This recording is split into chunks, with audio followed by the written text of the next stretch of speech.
থেকে করি নাকি?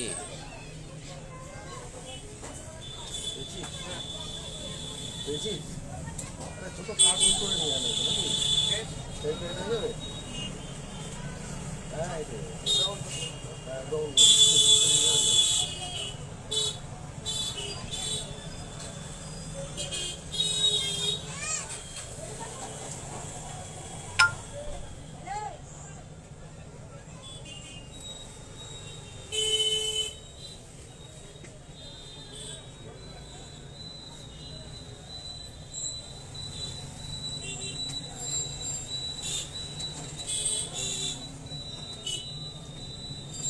আসেন তাহলে সামনে। হ্যাঁ আসে।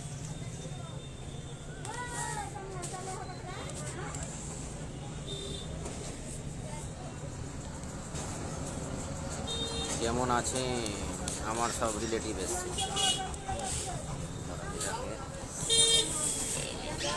এই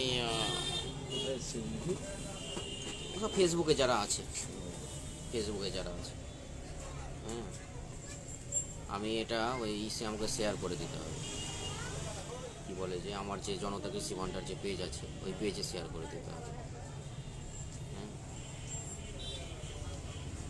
সিরাজ গালিব ফারহান সিরাজ নাম যে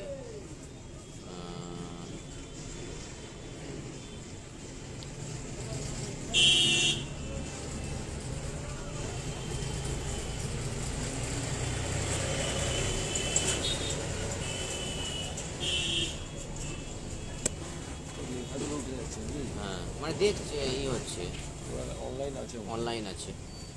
হ্যাঁ, তো যাই হোক কী ব্যাপারে করবেন, আলোচনা করবেন বলেন। আমি তাহলে ওইটা আমার যে পেজ আছে ওই জনতা কৃষি ভান্ডার যে পেজ আছে ওই পেজে আমি শেয়ার করে দেবো। কী ব্যাপারে আলোচনা করবেন? এখন সামনে অ্যাকচুয়ালি এগ্রিকালচারের সঙ্গে আমরা হচ্ছে এগ্রিকালচারের সঙ্গে যুক্ত, এগ্রিকালচার নিয়ে আলোচনা হবে, যার জন্য লাইভে আসলাম। হ্যাঁ, এগ্রিকালচারের সঙ্গে আমরা যুক্ত, এগ্রিকালচার নিয়েই আলোচনা হবে। তো কী নিয়ে আলোচনা করব সেটাই ভাবছি। এখন আমাদের মাঠে সাধারণত যে সবজিগুলো আছে, এখন পেঁয়াজ আছে, তাই তো? পেঁয়াজ চাষ হচ্ছে। ভালো আছিস হাবিবুর শেখ? ভালো আছি। এখন ভেন্ডি আছে, সরষা চাষ হচ্ছে। হ্যাঁ, তারপরে হচ্ছে পেঁয়াজ আছে, আর ধান তো প্রায় উঠার দিকেই। এই হচ্ছে ব্যাপার। তো যে ব্যাপারটা নিয়ে আলোচনা করব চাষি লেভেলেই আলোচনা। আমার যে পেজ আছে জনতা কৃষি ভান্ডার পেজ, সেই পেজেও যারা যারা করছে মানে এখানে যারা দেখছে তাদেরকে বলবো এই আমার যে জনতা কৃষি ভান্ডার যে পেজটা আছে ওই পেজটা লাইক করার জন্য। তাতে কি হবে, মানে আমি মাঝে মাঝে যে বিষয়গুলো নিয়ে আলোচনা করি সেই বিষয়গুলো ওরা জানতে পারবে। হ্যাঁ, অ্যাকচুয়ালি আজকাল চাষবাস বলতে গেলে চাষিরাও করছে, এবং আমাদের যারা শহরে বা গ্রামে যারা থাকে তারাও আজকে মাটি নিয়ে মানে ছাদের ওপরে চাষ করছে, তাদের ক্ষেত্রেও সুবিধা হবে। আর একটা কথা হচ্ছে যে যারা এই লাইভটা দেখছে এবং অনেকেই আমার ফ্রেন্ড আছে, তাদেরকে বলবো আমার যে পেজটা আছে ওই জনতা কৃষি ভান্ডার নামে একটা আমার পেজ আছে, ওই পেজটা যাতে লাইক করে। হ্যাঁ, তাহলে কি হবে, আমি ওই পেজ থেকে আমি তাহলে লাইভটা করতে পারবো। আচ্ছা, এবার কথা হচ্ছে আর একটা কথা হচ্ছে আমাদের রঘুনাথগঞ্জের যারা শহরের বসবাসকারী যারা আছে তারা অনেকেই ছাদে, বিশেষ করে ছাদে চাষ করছে, বিশেষ করে কেমিক্যাল মুক্ত খাবার যাতে হয়, যাতে হয় মানে ন্যাচারাল যে শাকসবজিগুলো হয় সেগুলো করার জন্য অ্যাকচুয়ালি। তো তাদেরকে বলবো তারা যদি আমার ফার্মে যদি আসে বীজগুলো, বিশেষ করে আমার খুব ভালো ভালো কোম্পানির বীজ আছে আমার কাছে। হ্যাঁ, সেই বীজগুলো তারা পাবে। তারা যদি মনে করে আমার অল্প জায়গা আছে সেগুলো কেটে পাবে, লুজ পাবে। এবং ইনসেকটিসাইড যদি মনে করে যে না আমি কেমিক্যাল ব্যবহার করব না, তাহলে আমার কাছে বায়ো প্রসেস আছে। হ্যাঁ, বায়ো বলতে গেলে উইথাউট কেমিক্যাল ব্যবহার না করেও একটা চাষ করা যায়। হ্যাঁ, তো তাদেরকে বলবো তারা যদি মনে করে যে বাড়ির ছাদে সবজি চাষ করব, তাহলে আমার সঙ্গে মানে আমার ফার্মে আসতে পারে। আমি বীজ আমার কাছে বড় বড় কোম্পানির বীজ আছে, সেগুলো তারা লুজও পাবে যদি মনে করে। সবারই তো আর চাষ নেই। হ্যাঁ, অনেকে আসে অবশ্য, তাদেরকে আমি একটু দেখিয়ে দিই মানে আমার সবজি বীজগুলো কী কী কাউন্টারে বীজ আছে দেখিয়ে দিই একবার। জুম হবে তো? হ্যাঁ, জুম হচ্ছে। এটা যেমন ঝিঙে আছে, হ্যাঁ, তারপরে হচ্ছে চাল কুমড়ো, হ্যাঁ, তারপরে হচ্ছে শাকের মধ্যে আছে জবা কুসুম, হ্যাঁ, ওটা হচ্ছে শসা আছে, ঝিঙে আছে, তারপরে হচ্ছে এখানে মিষ্টি কুমড়ো আছে, করলা আছে, তারপরে হচ্ছে বেগুন আছে, ঝিঙে হাইব্রিড আছে, করলা আছে হাইব্রিড, ঝিঙে হাইব্রিড আছে, হ্যাঁ, তারপরে কলমি শাক আছে, ক্যাপসিকাম আছে, এখানেও অনেক কিছু ধনিয়া ধনিয়া বীজ আছে, তারপরে হচ্ছে ভেন্ডি আছে, হ্যাঁ, তারপরে কি বলে যে এটাকে এ শাকের মধ্যে পড়ছে এটাকে লাল দাড়ি বলে, অনেকে ডাঁটার শাক বলে, এইগুলো হচ্ছে মূলো, হ্যাঁ। তো যাই হোক, মোটামুটি পালং এগুলো সবই আছে, গাজর, হ্যাঁ, এটা হচ্ছে গাজরের বীজ, গাজর, মূলো, এভরিথিং বীজ আমার কাছে আছে। তো যাই হোক, কেউ যদি মনে করে যে আমি কেমিক্যাল মুক্ত শাকসবজি খাবো, তাহলে সেক্ষেত্রে অনেকেই আমার কাছে আসে, আমার কাউন্টারে আসে। সেই শাকসবজি নেওয়ার জন্য অনেকের ধারণা হয়তো লুজ পাবো না বীজ, বা গোটা বীজ নিতে হবে, হ্যাঁ, সেক্ষেত্রে অনেকে কি করে হাটে চলে যায়, সেক্ষেত্রে বীজের কোয়ালিটিটা মেনটেনেন্স হয় না, বীজের কোয়ালিটি কোম্পানিটা হয়তো ভালো পায় না, হ্যাঁ। আমার কাছে আসলে অ্যাকচুয়ালি কী হবে, কোম্পানিটা আমি ভালো দিয়ে দিতে পারবো এবং যতটা প্রয়োজন, হ্যাঁ, সেটা দেওয়া যাবে, অসুবিধা না। এবং সেটা চাষ করতে গিয়ে যা যা প্রয়োজন কেমিক্যাল ছাড়া। এবার কেউ যদি বলেন আমি কেমিক্যাল ব্যবহার করবো, তাহলে নো প্রবলেম, কেমিক্যালও আছে এবং বায়োও আছে। আচ্ছা, এই হয়ে গেল। আর যে বিষয়ে আলোচনা করব ভাবছিলাম, মানে এখনকার ফাঁকা আছি বলে, এখনকার অ্যাকচুয়ালি যে চাষি, আমাদের অ্যাকচুয়ালি চাষিদের সঙ্গেই কাজ। এখন চাষবাস বলতে গেলে মাঠে যেসব চাষগুলো আছে সেগুলোর মধ্যে মেজর চাষ হচ্ছে এখন আপনার হচ্ছে ওই কী বলে ওই পেঁয়াজ পেঁয়াজ চাষটা হচ্ছে মেন, এখন হচ্ছে পেঁয়াজ চাষটা মেন। তো এখন যেহেতু শীতকাল, পেঁয়াজের অ্যাকচুয়ালি সমস্যা, চাষি যে সমস্যাটা আমাদের কাছে নিয়ে আসে সেগুলো হচ্ছে সবসময় ওরা বলে যে আগাগুলো শুকিয়ে যাচ্ছে, আগাগুলো ঢলে পড়ছে। এটার ক্ষেত্রে সবথেকে বেস্ট হচ্ছে একটা ফাঙ্গিসাইড, যে ফাঙ্গিসাইডের সিস্টেমিক এবং কন্ট্রাক্ট, যেটা দুটোই থাকবে এরকম ফাঙ্গিসাইড, আর তার সঙ্গে সঙ্গে হচ্ছে সালফার। পেঁয়াজের মেন খাবার, হ্যাঁ, হচ্ছে সালফার। সালফার ডেফিসিয়েন্সির জন্য অনেক ক্ষেত্রে এই সমস্যাগুলো হয়। সালফারের সঙ্গে যদি সিস্টেমিক এবং কন্ট্রাক্ট এরকম ফাঙ্গিসাইড মিক্সিং করে, তার সঙ্গে সঙ্গে স্টিকার, অবশ্যই ভালো কোম্পানি নিতে হবে। যে কোনো আমি একটা কোম্পানি নিয়ে নিলাম, ভুংচাং, স্প্রে করে দিলাম, তাহলে কিন্তু কাজ করবে না। ভালো কোম্পানির সালফার নিতে হবে, তার সঙ্গে সঙ্গে সিস্টেমিক এবং কন্ট্রাক্ট এরকম ফাঙ্গিসাইড, আর তার সঙ্গে সঙ্গে ভালো কোম্পানির স্টিকার, এই তিনটেকে মিক্স করে যদি সপ্তাহে একবার করে স্প্রে করা যায়, তাহলে যে আগা যেটা ঢলে পড়ে, আগা উপরে শুকিয়ে যায়, এই সমস্যাগুলো থেকে, হ্যাঁ, সমাধান পাওয়া যাবে। আর পেঁয়াজের সাইজের উপরে অনেকে কমপ্লেন করে যে সাইজ হচ্ছে না, হ্যাঁ, সেক্ষেত্রে মাটিটাকে হালকা করতে হবে, মানে স্পেস যাতে পায়। মাটিটা যদি হার্ড হয়ে যায় তাহলে স্পেস পাবে না, মাটিটাকে হালকা করার ব্যবস্থা করতে হবে। সেটা করার জন্য কি করতে হবে, পটাশটা সাফিসিয়েন্ট দিতে হবে, হ্যাঁ, পটাশটা সাফিসিয়েন্ট দিতে হবে। সাধারণত আমরা বলি কাঠা কেজি পটাশ দেওয়ার জন্য, চাষিরা কি করে, ইউরিয়া 1 বস্তা 1 বিঘাতে ইউরিয়া ঢেলে দেয়, কিন্তু নাইট্রোজেন অ্যাকচুয়ালি হচ্ছে এটা নাইট্রোজেনটা গাছ অতটা নিতে পারে, টোটালটাই ওয়েস্টেজ হয়ে যায়। সাপোজ মোটামুটি কাঠায় 500 করে যদি ইউরিয়া দেওয়া যায় তাহলে সাফিসিয়েন্ট, সেখানে ম্যাক্সিমাম হয়তো 20 কাঠায় হচ্ছে 1 বিঘা, সেখানে হয়তো 10 থেকে 15 কেজি ম্যাক্সিমাম, সেখানে চাষিরা কী করে 1 বস্তায় ইউরিয়া ঢেলে দেয়। সেক্ষেত্রে কী হয়, গাছের তো এক্সেস নাইট্রোজেন হয়ে যায়, পোকার ক্ষেত্রেও ডেফিসিয়েন্সি বেড়ে যায়, হ্যাঁ, গাছ বড় হয়ে যায়, হ্যাঁ, গাছের স্ট্রেংথ কমে যায়, তার সঙ্গে সঙ্গে কী হয়, পুরোটাই ওয়েস্টেজ, গাছ তো অতটা নিতে পারে না। তো সেক্ষেত্রে চাষি, বিশেষ করে এখানে যদি যে কেউ যদি চাষবাস করে, বিশেষ করে যাদের জমি আছে, তাদেরকে বলবো যে নাইট্রোজেন খুব কম পরিমাণে লাগে, নাইট্রোজেন বেশি লাগে না। আমাদের অ্যাকচুয়ালি যেহেতু আমাদের চাষিদের সঙ্গে কাজ, সেহেতু অ্যাকচুয়ালি আমি 1 বিঘার হিসাবটা বলে দিচ্ছি। মোটামুটি 1 বিঘাতে মোটামুটি কাঠা কেজি পটাশ যদি দেওয়া যায় তাহলে খুব সুন্দর, খুবই ভালো রেজাল্ট আসে। 1 কাঠা কেজি পটাশ, কাঠায় 500 করে যদি নাইট্রোজেন দেওয়া যায় সাফিসিয়েন্ট। আর তার সঙ্গে সঙ্গে হচ্ছে ফসফেটটা মোটামুটি কাঠায় 1.5 থেকে 2 কেজি, মোটামুটি 1.5 থেকে 2 কেজি যথেষ্ট, এরকম পাঞ্চিং করে। আর একটা কথা বলবো, সাপোজ আমার যদি বিঘা প্রতি মোটামুটি আমি সাপোজ একটা উদাহরণস্বরূপ বলছি, 50 কেজি যদি আমি ফার্টিলাইজার দিই, 50 কেজির সঙ্গে যদি আমি 50 KG into 5 ml sticker mix করতে পারি, মানে 5 ml হচ্ছে তাহলে 250 ml স্টিকার হচ্ছে, ভালো কোম্পানির স্টিকার, সেটা হতে পারে অ্যামোয়ে কোম্পানির হতে পারে, সেটা অল্টাসের হতে পারে, কিন্তু ব্র্যান্ডেড কোম্পানির হতে হবে। সেটা যদি দেওয়া যায়, স্টিকার পাঞ্চিং করে সারের সঙ্গে মিক্স আপ করে যদি ছড়িয়ে দেওয়ার পর যদি জল দেওয়া যায়, তাহলে এর রেজাল্টটা প্রচণ্ড বেটার রেজাল্ট আসবে। জলটা তাড়াতাড়ি স্প্রেড করে দিবে এবং অ্যাবজর্ব করবে, মাটি খুব তাড়াতাড়ি অ্যাবজর্ব করে নেবে এবং জলের তলে একটা লেয়ার সৃষ্টি করে মাটির তলে। এতে কি হবে, জলের সাশ্রয় হবে, জল অতটা লাগবে না। অ্যাকচুয়ালি বিঘাতে যে জলটা লাগে সেই জলটা কম লাগবে, জলটাকে স্প্রেড করে দেবে স্টিকারে এবং মাটি অ্যাবজর্ব করে নেবে, সঙ্গে সঙ্গে মাটির তলে একটা লেয়ার সৃষ্টি হবে। হ্যাঁ, এক্ষেত্রে যে খাবারগুলো দেওয়া হচ্ছে মানে ফার্টিলাইজার হিসেবে, যে খাবারটা ওয়েস্টেজ হবে না, সে খাবারটা পুরোপুরি গাছ নিতে পারবে এবং তার সঙ্গে সঙ্গে যদি ভিটামিন কিছু দেওয়া যায় তাহলে খুবই ভালো। হ্যাঁ, পেঁয়াজের ক্ষেত্রে এগুলো যদি নিয়ম করে দেওয়া যায়, ভিটামিন খুব ভালো ভালো বড় বড় কোম্পানির ভিটামিন আছে। হ্যাঁ, দানা রিবোজোম আছে, রিবোজোম বলতে অ্যামাইনো অ্যাসিড বেস যে ভিটামিনগুলো আছে, অ্যামাইনো অ্যাসিড বেস, আছে ব্লুজোম দানা আছে। হ্যাঁ, এসএস ক্রপ কেয়ারের ব্লুজোম দানা আছে, খুব ভালো রেজাল্ট আসে। মানে অ্যাকচুয়ালি যে দানাগুলো বা যে ভিটামিনগুলো শেকড়ের উপরে কাজ করে সেইগুলোই পেঁয়াজ, মানে মাটির নিচে যে সমস্ত যেগুলো ফসল, যেমন পেঁয়াজ, তারপরে হচ্ছে রসুন, মূলো, গাজর, হ্যাঁ, এইগুলোর ক্ষেত্রে মানে রুটিন সিমিলেন্ট হিসাবে যেগুলো কাজ করে সেগুলো দিতে গেলে মাটির শেকড়ের যেগুলো কাজ, তাহলে রেজাল্টটা বেটার আসবে।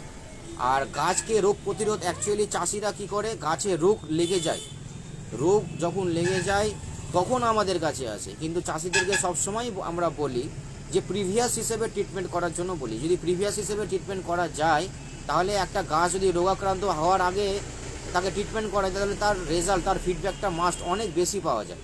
হ্যাঁ, এবার যখন গাছ একটা রোগাক্রান্ত গাছ হয়ে যায়, রোগ লেগে যায়, তারপরে যখন স্প্রে করা যায়, সেক্ষেত্রে গাছ একটা উইকনেস চলে আসে, তার উপরে ফলের উপরে, হ্যাঁ, তার ফলনের উপরে একটা এফেক্ট পড়ে, স্বাভাবিক।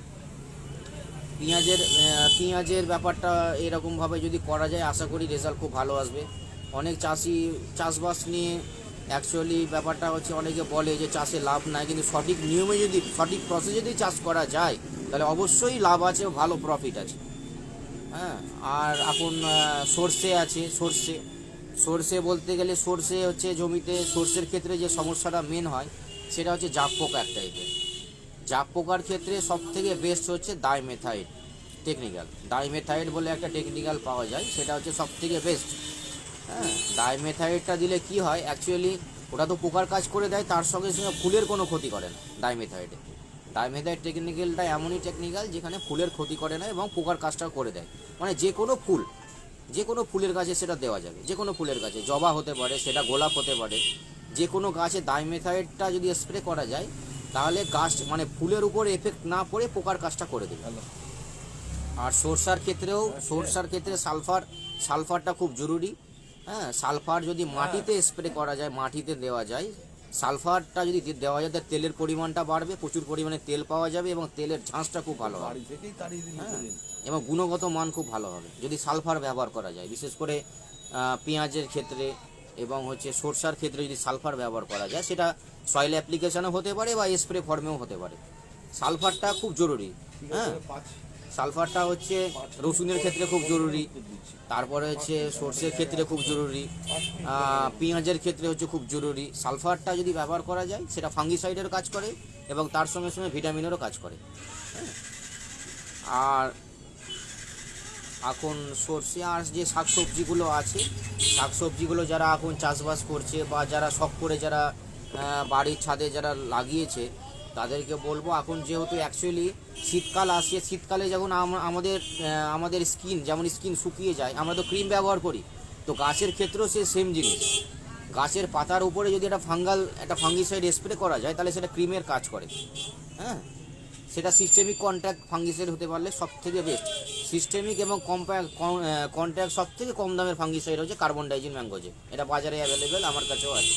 সেটা যদি সপ্তাহে একবার করে স্প্রে করা যায়, তাহলে গাছটা খুব সবুজ সতেজ থাকবে, গাছে কোনো রকম ফাঙ্গাল সমস্যা হবে না, গাছ মরবে না। আর সাধারণত যারা লার্জ এরিয়া, যারা মোটামুটি যারা চাষ করছে, বিশেষ করে যারা যারা জমিতে চাষ করে, তাদের ক্ষেত্রে হয়তো বায়ো পদ্ধতিতে চাষ করে হয়তো সেই জায়গায় যেতে পারবে না, বায়ু পদ্ধতিতে যারা চাষ করে, যারা শখে যারা চাষ করছে মাটিতে, সাপোজ বাড়ির ছাদে যারা চাষ করে, তাদেরকে বলবো একটা সিস্টেমিক প্লাস কলডান ফাঙ্গিসাইড, তার সঙ্গে সঙ্গে নিম অয়েল ব্যবহার করতে। নিম অয়েলটা হচ্ছে প্রিভিয়াস ট্রিটমেন্ট, আফটার কিন্তু নয়। নিম অয়েলটা যদি প্রিভিয়াস হিসাবে ব্যবহার করা যায় তাহলে পোকা এবং কীট থেকে কিছুটা রক্ষা পাওয়া যায়। কারণ সাধারণত আমরা যারা বাড়িতে খাবার জন্য চাষ করছি, বাইরে তো আমরা বিষাক্ত জিনিস খাচ্ছি, আমরা চেষ্টা করব কি ফ্রেশ জিনিস খাওয়ার। যেহেতু বাড়িতে চাষ করছি সেহেতু কেমিক্যালটাকে আমরা অ্যাভয়েড করব। এবার যখন দেখব যে না কেমিক্যালে থামছে না, তখন আমরা কেমিক্যালের দিকে যাব। আর যারা বিশেষ করে যারা জমিতে লার্জ এরিয়াতে যারা চাষ করছে তাদের ক্ষেত্রে হয়তো কেমিক্যালের দিকেই যেতে হবে। হ্যাঁ, কেমিক্যাল বা খুব উন্নত মানের যেগুলো বায়ো পয়জন আছে সেক্ষেত্রে যেতে হবে। সেখানে একটা গাছকে, একটা প্ল্যান্টকে ঠিক রাখতে গেলে যেগুলো করতে হবে সেটা হচ্ছে একটা ফাঙ্গিসাইড, একটা পয়জন আর স্টিকার যদি ভালো কোম্পানি মিক্স করা যায়। হ্যাঁ, এটা যদি সপ্তাহে একবার করে স্প্রে করা যায় তাহলে গাছটা মোটামুটি, গাছে কোনো রকম ফাঙ্গাল সমস্যা হবে না এবং কীটের সমস্যা হবে না। এবার হ্যাঁ, এবার যদি আমি মনে করি সেই গাছ থেকে আমি ম্যাক্সিমাম ফলটা নিব, তাহলে সেক্ষেত্রে আমাকে গ্রোথ প্রমোটারটা ব্যবহার করতে হবে। গ্রোথ প্রমোটার বলতে গেলে সেটা নাইট্রোবেনজিন হতে পারে, সেটা জিব্রালিক হতে পারে, সেটা ট্রায়াকন্টোনাল হতে পারে। হ্যাঁ, এরকম বিভিন্ন টেকনিক্যাল আছে, সেগুলো ব্যবহার করা যেতে পারে। সেগুলো মাটি মানে স্প্রে ফর্মেও পাওয়া যায় এবং সয়েল অ্যাপ্লিকেশনেও পাওয়া যায়। আমরা যদি মনে করি আমার যে গাছ হয়তো বয়স হয়ে গেছে, সে গাছে ফল ফুল বেশি করে আসছে না, সেক্ষেত্রে গ্রোথ প্রমোটার যদি ব্যবহার করা যায় তাহলে ম্যাক্সিমাম ফলন পাওয়া যাবে, ম্যাক্সিমাম। হ্যাঁ, আর এগুলোই চাষ আছে। সামনে মনে হয় আমলিচুর একটা চাষ আছে, আমলিচুর বিষয়ে আলোচনা করব।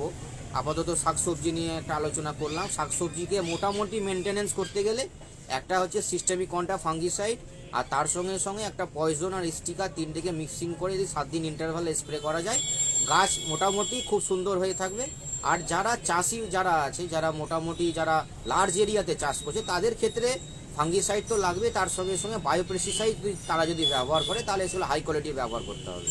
হ্যাঁ, আর স্টিকার খুব আর একটা মাথায় খেয়াল রাখতে হবে যে আজকাল কোম্পানির শেষ নেই। কোম্পানি প্রচুর কোম্পানি আজকাল, কিন্তু কোম্পানি এমন কোম্পানির ইউজ করতে হবে যেগুলো ISO certified company, multi national company, MNC company, হ্যাঁ, যাদের রেজাল্ট খুব ভালো, এরকম কোম্পানি ব্যবহার করতে হবে, তার রেজাল্টটা বেটার আসবে। সেম টেকনিক্যাল যদি আমি একটা কোম্পানির বড় কোম্পানির ব্যবহার করছি, আবার সেম টেকনিক্যাল কমা কোম্পানির ব্যবহার করি, তার রেজাল্টের মধ্যে প্রচুর ডিফারেন্স আসবে। রেজাল্ট আনতে গেলে বড় কোম্পানির মাল ব্যবহার করতে হবে। আর একটা কথা হচ্ছে শাকসবজি ব্যাপারটা হচ্ছে, আর মাছের ডিপার্টমেন্ট নিয়ে একটু আলোচনা বলতে গেলে, মাছের যেরকম যারা মাছ চাষ করছে, বিশেষ করে যারা পুকুরে চাষ করছে এবং যারা বায়োফ্লক সিস্টেমে চাষ করছে বা যারা ট্যাঙ্কিতে চাষ করছে, তাদের ক্ষেত্রে বলবো তাদের যদি কোনো সমস্যা হয়, মানে টেকনিক্যাল ইস্যু যদি হয়, মাছের ক্ষেত্রে মাছ মরে যাচ্ছে, ফাঙ্গাল সমস্যা আছে, জলে সমস্যা হচ্ছে, পুকুরে গ্যাস হয়ে যাচ্ছে, এগুলোর সমস্যার জন্য আমার কাছে সবই সমাধান আছে, সবই কিট আছে এবং ওষুধপত্র সবই আছে। এবং তারা যদি মনে করে আমার কাছে নতুন করে একটা মাছের চাষ করব, সে টেকনিক্যাল সাপোর্ট আমি দিয়ে দেবো। হ্যাঁ, সেই ক্ষেত্রে কোনো সমস্যা হবে না। মাছ যারা চাষ করছে তারা আমার সঙ্গে যোগাযোগ করতে পারে। হ্যাঁ, মাছের যে সমস্যাগুলো হয়, ফাঙ্গাল সমস্যা হয়, তারপরে হজমের সমস্যা হয়, জলের সমস্যা হয়, হ্যাঁ, এইগুলোর আমার কাছে কিট ফিট আমার কাছে টেস্ট ফেট সবই হয়ে যাবে, অসুবিধা কিছু নাই। হ্যাঁ, যারা চাষ করছে বা চাষ করতে চাইছে আগামী দিনে, তাদেরকেও আমি সাহায্য করব এবং যারা চাষ করতে চাইছে তাদেরকে টেকনিক্যাল সাপোর্ট দিয়ে দেবো, অসুবিধা হবে না। এবং তার জন্য যা যা ইকুইপমেন্ট দরকার সেগুলো প্রোভাইড করে দেবো। ঠিক আছে, আজকে থাক। জি, কী বলবেন আপনি? কিছু বলবেন তো বলেন। আর কি বলবো? আর মাছের খাবার টাবার, মাছের আমার কাছে কোম্পানি খাবার আছে, সিপি কোম্পানির খাবার আছে মাছের। এবং কেউ যদি মনে করে মাছের খাবার নিব, খাবার আছে, দানা খাবার আছে। এবং যদি কেউ মনে করে আমি একটু কম রেঞ্জের খাবার আছে, তাহলে আমি আনমোল দিয়ে দেবো, আনমোল খাবার আছে আমার কাছে। আর একটা কথা হচ্ছে, আর একটা জিনিস বলে রাখি, আর এটা হচ্ছে ন্যাচারাল ব্লুম। ন্যাচারাল ব্লুমের অ্যাকচুয়ালি কাজ হচ্ছে যারা বিশেষ করে পুকুরে যারা চাষ করছে, পুকুরের ক্ষেত্রে কি হয়, দানা অ্যাকচুয়ালি তাদের কস্টিংটা ম্যাক্সিমাম হয়ে যায়। দানা যদি ব্যবহার করে, দানা খাবার যেগুলো, দানা খাবারগুলো ছোটো ছোটো ট্যাঙ্কের জন্য ঠিক আছে, আমি হয়তো 10 টাকা ইনভেস্ট করলাম, আমার যদি 15 টাকা না থাকে তাহলে আমার 10 টাকা ইনভেস্ট করে কোনো লাভ নাই। ঠিক আছে, এবার আমি 10 টাকা ইনভেস্ট করে যদি আমার 5 টাকা ফিডব্যাক আসে, তাহলে সেই চাষ করে কোনো লাভ নাই। আমাকে সবসময় দেখতে হবে আমার প্রফিটের জায়গাটা যাতে থাকে। যারা বায়োফ্লক সিস্টেমে চাষ করছে তাদের জন্য বিশেষ করে তারা দানা খাবার ঠিক আছে, তাদের জন্য দানা খাবার দেওয়া ঠিক আছে, তারা ফিডব্যাকটা পেয়ে যাবে। কিন্তু যারা বিশেষ করে পুকুরে যারা চাষ করছে তাদের ক্ষেত্রে বলবো তারা দানা খাবার ব্যবহার করুক, তার সঙ্গে সঙ্গে যদি ন্যাচারাল বুম এই প্রোডাক্টটা ব্যবহার করে তাহলে 30 থেকে 40% খাবার কম লাগবে। এটার কাজ হচ্ছে কি, এটার কাজ হচ্ছে প্রাকৃতিক খাবার, পুকুরে প্রাকৃতিক খাবার তৈরি করবে। প্রাকৃতিক খাবার বলতে গেলে কি, প্রাকৃতিক খাবার বলতে গেলে জুপ্ল্যান্টন এবং ফাইটোপ্ল্যান্টন পুকুরে তৈরি করবে, সেই খাবারগুলো মাছ খাবে। এইখান থেকে 30% খাবার সরবরাহ হবে, তাতে কি হবে 30% খাবার কম লাগবে এবং এতে পুকুরের জলটা পরিষ্কার থাকে। হ্যাঁ, মাছের ক্ষেত্রেও ভালো এবং কস্টিংটাও কমে যাবে, খাবার কম লাগবে। আবার কেউ যদি মনে করে আমি দানা খাবার দিব না, আমি খোল দিব, খোল দিতে পারে। খোল দিতে গেলে এটা 30 থেকে 40% খোল কম লাগবে। এটা মাত্র মাসে একবার করে লাগে। হ্যাঁ, মাসে একবার করে, এটা ডোজ হচ্ছে 1 বিঘায় 2 কেজি। এবং পুকুরে যে সমস্ত সমস্যাগুলো হয়, পুকুরে জলের সমস্যা, মাছের সমস্যা, সেই সমস্যাগুলো যদি হয় সেগুলো আমার কাছে যোগাযোগ করবে যারা আছে, অসুবিধা না, আমি সমাধান করে দেবো। আর বায়োফ্লক সিস্টেমে যে সমস্যাগুলো হয়, যে কিটগুলো লাগে সেগুলো সবই দিয়ে দেবো, প্রোভাইড করে দেবো, আমার কাছে সবই আছে। ঠিক আছে, আগামী দিনে অন্য ব্যাপারে আলোচনা করব। হ্যাঁ, ঠিক আছে। আর এই হচ্ছে ব্যাপার। ঠিক আছে, আপাতত থাক আজকে। সামনে আরেকবার আমি আসবো ভিডিও বলতে গেলে। অ্যাকচুয়ালি ভিডিওগুলো করার কারণ হচ্ছে যেগুলো মানে আমি শিখেছি, এতদিনে শিখেছি, জেনেছি, সেগুলো তুলে ধরা। সঠিক উপায়ে যদি চাষ করা যায় অনেকে প্রফিট, অবশ্যই প্রফিট আছে। অ্যাকচুয়ালি কি হচ্ছে, দোকান খুলে বসছে সবাই, হ্যাঁ, নলেজ নাই। সমস্যাটা হচ্ছে এইখানে, দোকান আজকে প্রচুর আছে কিন্তু নলেজটা নাই। নলেজটা গ্যাদারিং করতে হয়, পড়তে হয়, শিক্ষা, হ্যাঁ, প্রতিনিয়ত নিজেকে আপডেট রাখতে হয়। যাই হোক, আমি যেগুলো শিখেছি, জেনেছি, সেগুলো আমি মোটামুটি বললাম। আগামী দিনে হয়তো আর একটা শিকার শেষ নেই, শিকার শেষ নেই, আমাদের এগ্রিকালচার ডিপার্টমেন্টে শিকার শেষ নেই। আজকেও আমাকে পড়াশোনা করতে হয়, হ্যাঁ, পড়াশোনা আজকেও কন্টিনিউ আছে, আজকেও আমি পড়াশোনা করি, হ্যাঁ, শিকার শেষ নাই। তো কথা হচ্ছে যে যারা বিশেষ করে চাষি লেভেলের সঙ্গে যুক্ত আছে তাদেরকে বলবো যাতে স্টাডি করে, স্টাডি করার পর যাতে ওষুধপত্রগুলো দেয়, তাহলে সেক্ষেত্রে চাষিরা উপকৃত হবে। হ্যাঁ, হ্যাঁ, বিশেষ করে হ্যাঁ, এতে কি হয়, চাষিরা উপকৃত হবে। আগামী দিনে এই সবজি চাষ নিয়ে একটু আলোচনা করলাম। আগামী দিনে আমাদের বিশেষ করে আমাদের মুর্শিদাবাদে আম এবং লিচু, আম আর লিচু বিশেষ করে একটা চাষ হয়, খুব বড় মাপের চাষ হয়, সেটা নিয়ে আগামী দিনে আমি ইনশাল্লাহ আলোচনা করব। আজকে এই পর্যন্তই থাক, ঠিক আছে।